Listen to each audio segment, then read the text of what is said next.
are 5 games into the 2021 NFL season, and what do we see? Could it be a changing of the guard? In the AFC, Kansas City falls to 2-3.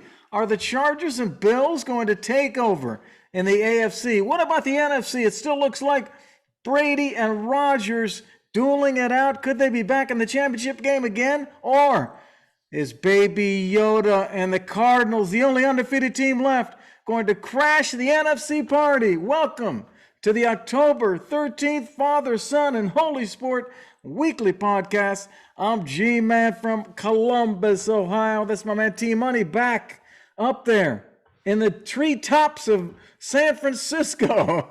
T-Money, what's up, man? What's going on, G? Now, there's not many trees around me, but, the Golden Gate and the Redwoods aren't too far. But, man, it's good to be back. The fresh air, the ocean air blowing against my face. It's just great stuff. So pumped to be back. And the Niners are on a roll. The Bengals will hurt my heart this weekend with 20,000 missed field goals, but I'm okay. I'm ready to talk about it. Bengals are playing well. Bengals are okay. Hey, man, it's going to be a jam-packed show for all you fans out there. You get to hear T-Money do all of his stuff that he usually does and entertains us. Hey, we're going to get him on Trivia of the Week, where we all try to stump T-Money. Here's our question this week, T-Money.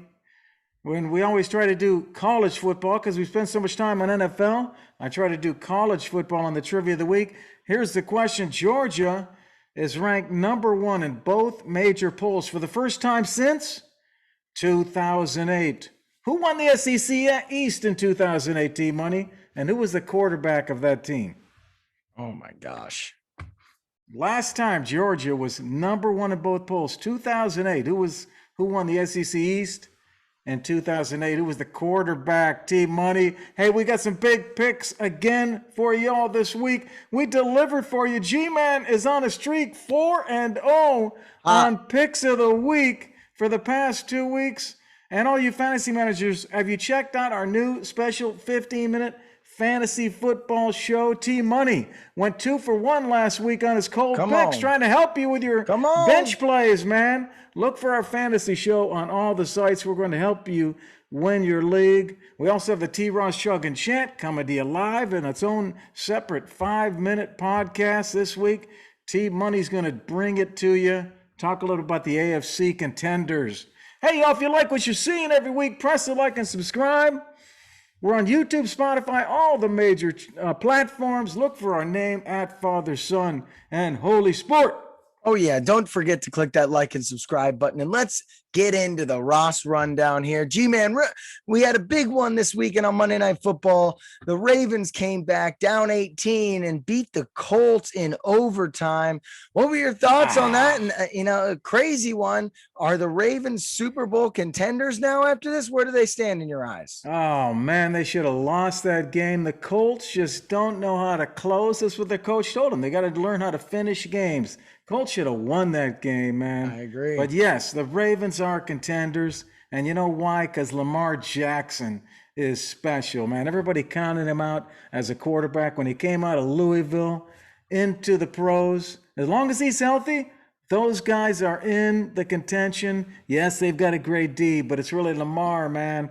Facing all those injuries. Man, those running backs, linemen, they've had injuries and they've still have come through. They're now ranked 3rd in terms of AFC championship odds. Chance to win the championship behind the 2 teams that faced off, the Bills and the Chiefs.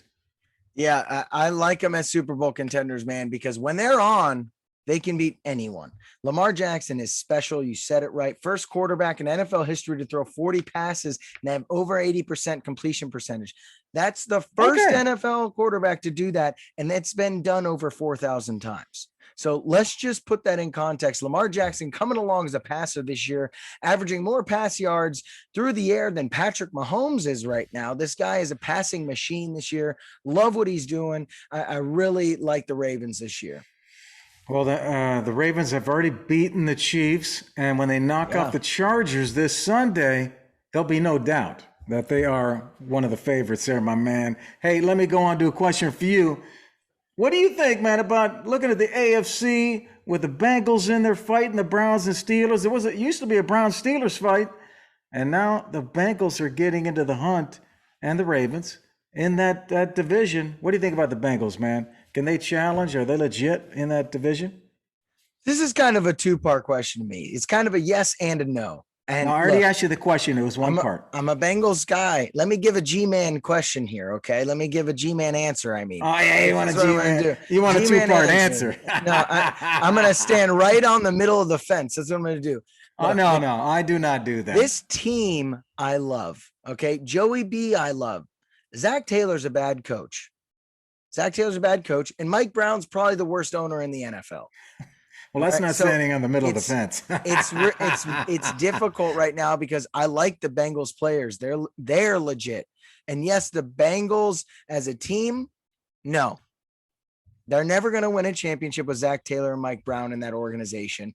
The players can be as good as they want, but that ownership will never back them, and their head coach isn't good enough right now. So I love Joey B. He is a murderer out on that field, man. He is the new spirit of this team. He can put it on the back. He is legit. Yeah. But the Bengals are no contender. They're not legit. They're lucky to make the playoffs in the next 5 years, and that's sad. Okay. Well, what are your thoughts? Well, hey, my thoughts, hey man, they're getting better. No, I thought you had some for me. Hey man, I love the Bengals. I love Joey B. You know that. They needed to beat the Packers last week. They had the Packers against the wall. Their kicker let them down twice, man.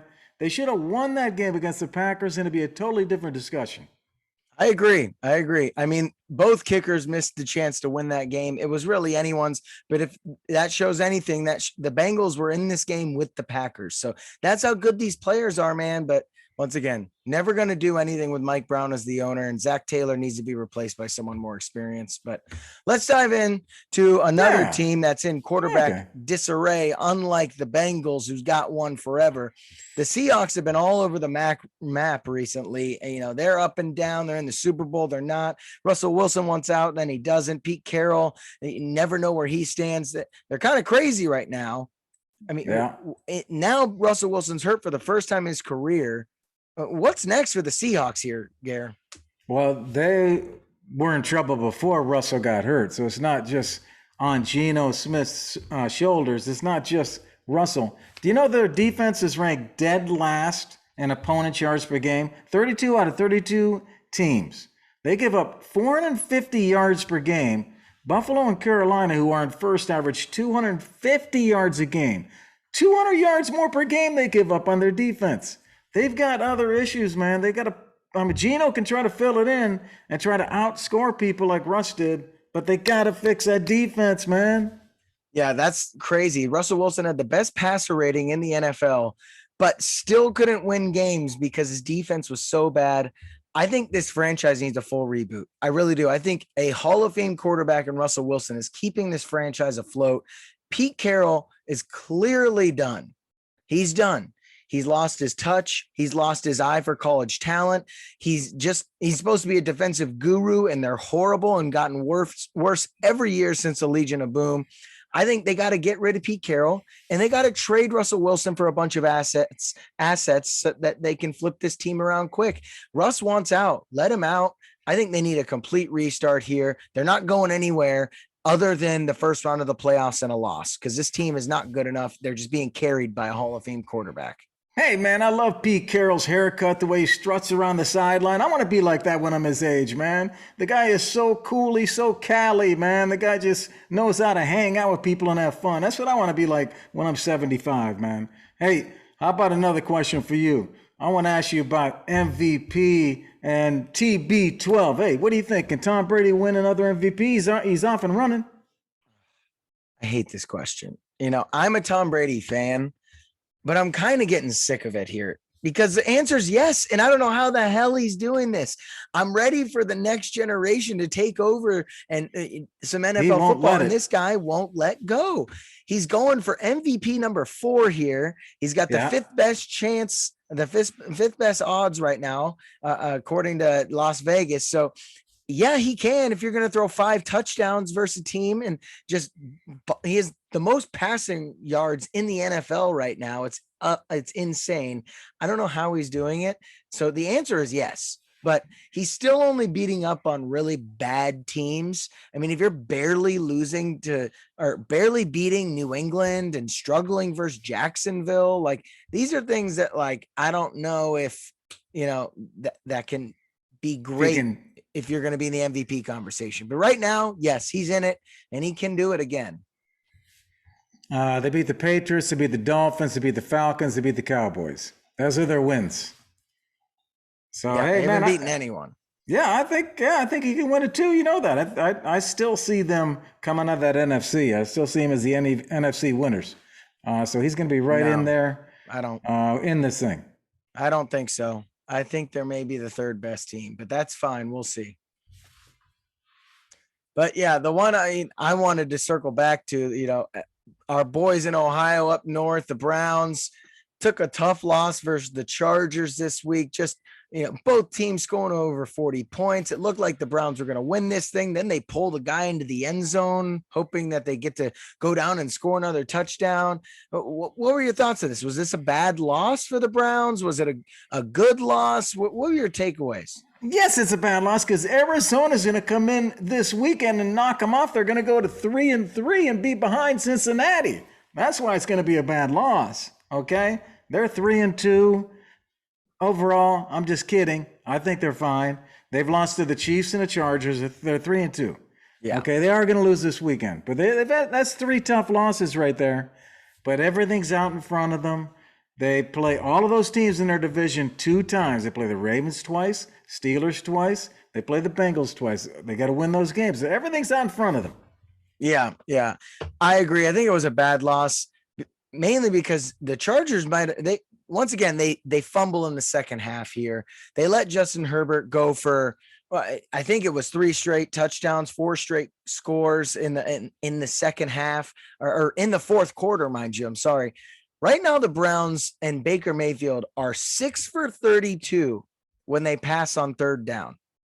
6 for 32 when they pass on third down. That's 31st in the NFL. And if you think you're going to go into tough games or playoff atmospheres and you're going to be the 31st best team at throwing on third down, you have another thing coming right now. Baker Mayfield is not having a good season. It might look like they did a great job putting up 40 points, but it didn't look great when your head coach doesn't trust you to throw the ball on 3rd and 10. You run a draw play with the game in hand. I don't know. I'm just losing faith in Baker Mayfield right now. I'm not sure what to do. Yeah. Well, they don't really have that go-to receiver either, man. Odell Beckham was supposed to be that guy. They don't really have that stud receiver like a lot of these other clubs have. I think Jarvis and Odell are pretty solid. A lot of teams would hope for that. Odell can be a go-to if they have Jarvis on the field with him. Well, Jarvis isn't on the field. He'll be back. He's not on the field. But, hey, man, let's move on to the Ross v. Ross. Let's see what you got, man. See if you got your A game for G-Man, the man with the Arizona Zoom background here tonight. Hey, man, you know who's undefeated? All right, let's go to the Ross v. Ross. T-Money, who's the best fit for the Raiders head coach to replace John Gruden, man? What do you think? So my biggest thing is, I'm thinking about the Raiders as a whole and what they need most. And I think that is someone that can bring stability and experience to that organization. And maybe a championship repertoire experience at that as well. And I'm going to go off the beaten path. I don't think he's even on the Vegas board right now. Doug Peterson. Doug Peterson, the ex-Philadelphia Eagles head coach. Yeah, I've seen that name surface. I've seen that name. Let's way down the list. Gary. First one coming from me. This is breaking news over here. Okay? I've seen that. I've seen that list. Okay, well, go to the Vegas odds and tell me how far. Go to the Vegas odd list right now and tell me how far down he is, because he's probably 20th. Yeah, he's way down. So don't tell me you've heard this. Okay? No, I'm on this, man. Breaking news. I got my own list, man. I got my own list. This is breaking news, okay? This man has stability, has experience. He's been a head coach, which a lot of the favorites have not, and I don't think that's a good thing for the Raiders. He's won a Super Bowl, and mind you, that was with Nick Foles, who is definitely less talented than Derek Carr. He wasn't really fired. He was more in a disagreement about management styles and team management styles with the GM and ownership. I think the Raiders could really use someone like Doug Peterson. He's fiery. He'd bring experience. I love him actually for this job. Yeah, okay. I don't mind him. He's got an offensive background. When I looked at my list, I wanted someone with an offensive background because I think it's what they need. They've got the defense. They need someone that can get that offense rolling, man. They got a lot of young players on the offense, the receivers. Yeah. Yeah, I think they need offensive help. That's where they need the help. That's why I'm looking for an offensive guy to take this team and take it to the next level. I think their issue is mainly offense. They can't keep up with the Chiefs and Chargers. They score too many points, and they're in that same division. And I think if you look at yards per game, if we look at yards per game, the Raiders rank 13th in the NFL. Chargers are 7th. The Chiefs are 4th. The Raiders defense ranks way ahead of the Chargers and Chiefs defense. So if they want to win that division, they got to step up their offense. I'm looking for an offensive guy, and I got two guys at the top of my list that you've heard of: Eric Bieniemy, Chiefs offensive coordinator. He played in the NFL. The only question mark I have on him is, why is he always turned down for jobs? Because he's interviewed for many, many head coaching jobs, and he never gets it. I don't know what they're in his background or what's scaring people off, but he seems like he has the background. That would be a dent into Kansas City if they were to pull him out of there, so they would hurt their rival. That's true. Kansas City's ranked 4th in the NFL in yards per game. So I like Bieniemy as my number one choice, and of course, I have a second choice after I hear your rebuttal. Obviously, you have a second choice. I just need to start bringing two answers to everything.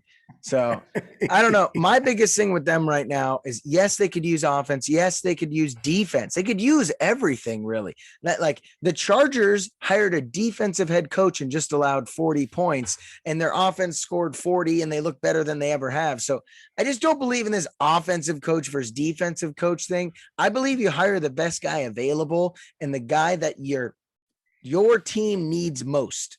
I just think you need stability and someone with experience with the Raiders right now. Someone that's not going to be a big splash and experiment. That's not what you need. The Raiders need someone to calm things down and bring in some championship mentality into there. Well, you're leading into my second point, man. I think there's a lot of decisions that have been made above the level of the coach in terms of how they're going to run the organization. Because remember, Gruden came in and he was head of football operations, which a lot of coaches are going for these days, where they can take over not just the coaching job, but football operations. And Gruden went in and he got that package. Well, now what do you do? If you're the owner, they got a GM. Do they want a traditional coach that doesn't have that operations role? Because they could go with someone a little more junior if they have, someone stronger up above them. So I think they got to look at the whole organization, how they're going to build this thing. Who's the president? Who's the GM? Are they keeping the guys above the coach? That's why I think there's not going to be a decision for a while. I think the guy that, because they got to they're going to wait till after the season. Oh, okay. I didn't take that as a given, but I'm saying that I think it's going to take a while. And that's why I think the lead candidate is the interim head coach, Rich Bisaccia. He has the best chance of winning this job because it's not going to be filled for a while, as you said. If he comes in and goes 5-0 the next 5 games, the guy's going to get the job. I agree with you there. If the guy comes in and is producing winning football, then he's going to get hired. He's going to have a shot. He's going to have a shot. Of course, they're not going to hire anyone in the middle of the season. So that's for sure. Yeah. Okay. There's your top candidate, Rich Bisaccia.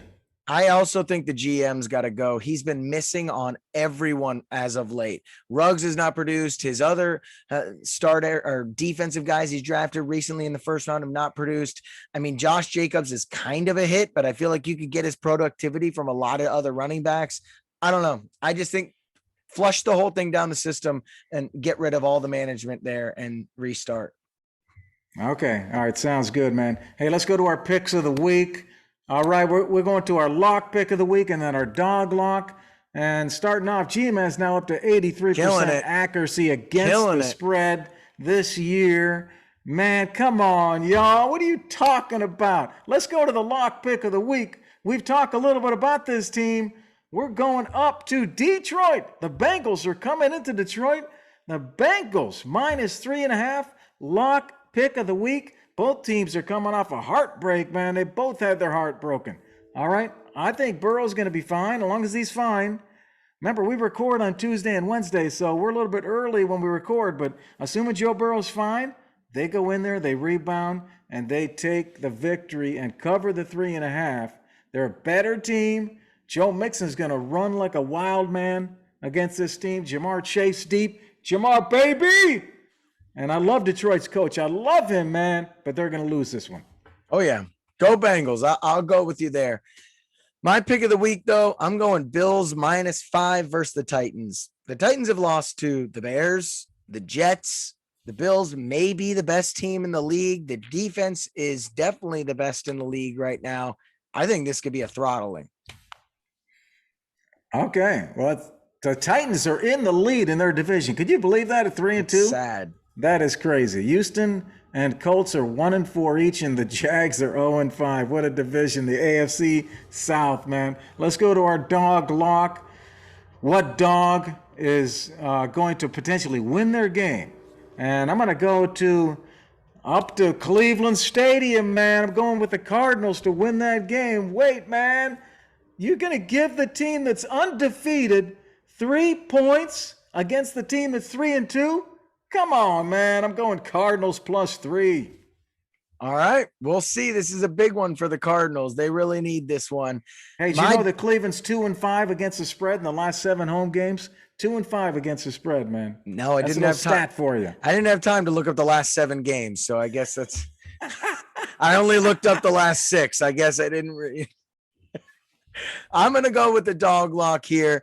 Chargers +3.5 versus the Ravens. You kidding me?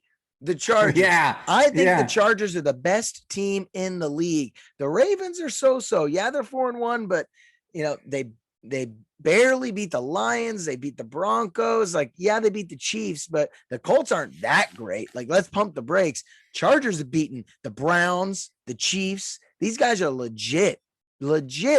I love the Chargers to win this game. +3.5. I'll take the spread, and I think they could get the money line win as well. Yeah, you could be right there, man. That's going to be a great game, those two.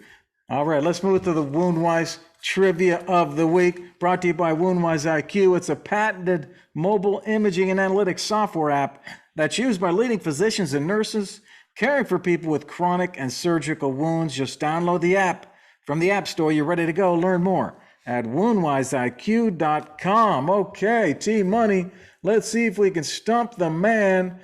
Going to college football, Georgia is ranked number 1. Can you believe it? Both major polls. First time since 2008. T-Money, who won the SEC East in 2008, and who was the quarterback? Tell me you're not making a reference to Urban Meyer's team with Florida and Tim Tebow at QB here. You are correct, T-Money. Woo!